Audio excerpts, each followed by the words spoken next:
Hi అండి. చపాతీలు ఎన్ని సార్లు చేసినా గట్టిగా ఆ షేప్‌లెస్ వస్తున్నాయా అండి? ఒక్కసారి కొంచెం ఈ టిప్స్ పాటించి ట్రై చేయండి. చాలా స్మూత్‌గా వస్తాయి. అండ్ ఏ ప్రెషర్ లేకుండా ఈజీగా రౌండ్ షేప్‌లో కూడా వచ్చేస్తాయి. మీరే చూడండి. పిండి కలుపుకున్నప్పుడు నేను ఆల్రెడీ పిండి ముందే కలిపి పెట్టుకున్నాను. సో, పిండి కలుపుకున్నప్పుడు కొంచెం ఆయిలు, సాల్ట్ వేసేసి కలిపేసి ఆ తర్వాత వాటర్ పోసి వీలైనంత స్మూత్‌గా, ఎంత స్మూత్‌గా వీలైతే అంత స్మూత్‌గా కలుపుకోవాలి.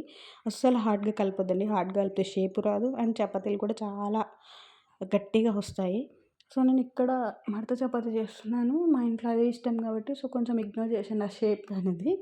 సో, కాల్చుకున్నప్పుడు కూడా ఒక చిన్న ట్రిక్ ఏందంటే పెనం బాగా హీట్ ఉండాలి. అది కూడా హై ఫ్లేమ్‌లో కాల్చుకోవాలి. వన్స్ 2 వైపులా కొంచెం కాలినాక మాత్రమే ఆయిల్ అప్లై చేయాలి. అప్పుడు మాత్రమే మనకి చాలా సాఫ్ట్ అండ్ స్మూత్‌గా ఉండే అండ్ ఎంతసేపు ఉన్నా కూడా ఆ సాఫ్ట్‌నెస్, స్మూత్‌నెస్ అలాగే ఉంటుంది.